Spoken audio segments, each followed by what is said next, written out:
Licha ya Iran kusema kwamba makubaliano kati yake na Marekani hayatasainiwa hapo kesho, yani siku ya Jumapili, Trump amekuja na ujumbe mrefu ambao ameuchapisha kwenye mtandao wake wa Truth Social akisema kwamba makubaliano yatasainiwa kesho, lakini pia ametangaza makubaliano makubwa na Irani na amesema mlango wa bahari wa Hormuz utafunguliwa wote. Taarifa inasema Rais wa Marekani Donald Trump ametangaza kuwa Marekani na Irani zinatarajia kutia saini makubaliano mapya ambayo yatazuia kabisa Irani kumiliki silaha za nyuklia, huku akisisitiza kuwa makubaliano hayo ni tofauti kabisa na yale ya mwaka 2015 yaliyofikiwa chini ya rais wa zamani wa Marekani Barack Obama. Kupitia ujumbe wake, Trump alisema makubaliano ya Obama yaliipa Irani njia rahisi ya kufikia uwezo wa kutengeneza silaha za nyuklia, jambo ambalo anadai lingeiwezesha Tehran kuwa na mabomu ya nyuklia miaka kadhaa iliyopita. Trump amesema makubaliano mapya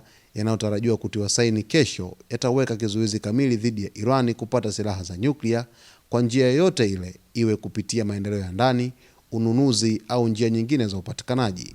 Katika hatua inayoweza kuwa na athari chanya kwa biashara ya kimataifa, Trump pia alitangaza kuwa mara baada ya makubaliano hayo kutiwa saini, mlango wa bahari wa Hormuz utafunguliwa kwa matumizi ya nchi zote. Njia hiyo ya baharini ni muhimu kwa usafirishaji mafuta duniani na imekuwa kitovu cha mvutano katika Mashariki ya Kati.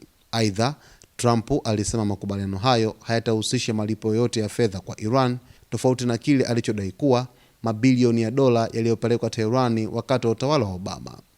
Rais huyo wa Marekani pia alieleza kuwa baada ya hali kutulia, Marekani itashirikiana katika kushughulikia mabaki ya mpango wa nyuklia wa Iran yaliyo katika maeneo ya chini ya ardhi, akitaja mchango wa ndege za kivita za Marekani aina B2 katika operesheni zilizopita. Trump amesema ana matumaini ya kuona uhusiano mpya wa ushirikiano kati ya Marekani, Irani na nchi nyingine za Mashariki ya Kati, huku akisisitiza kuwa njia ya kidiplomasia ndiyo inayopendekezwa. Hata hivyo, ameonya kuwa iwapo makubaliano hayo hayatatekelezwa, Marekani bado ina njia nyingine za kukabiliana na tishio lolote linaloweza kujitokeza.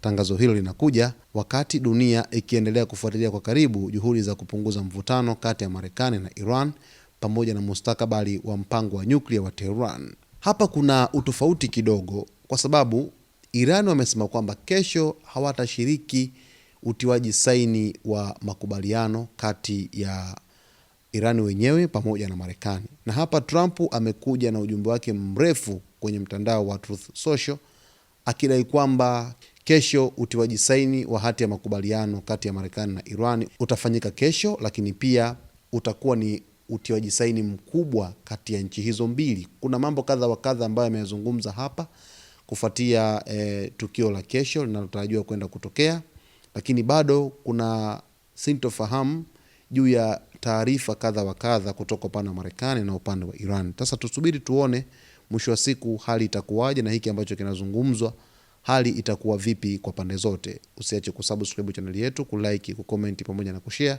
Tutakujuza yote ambayo yatakajiri katika anga za kimataifa.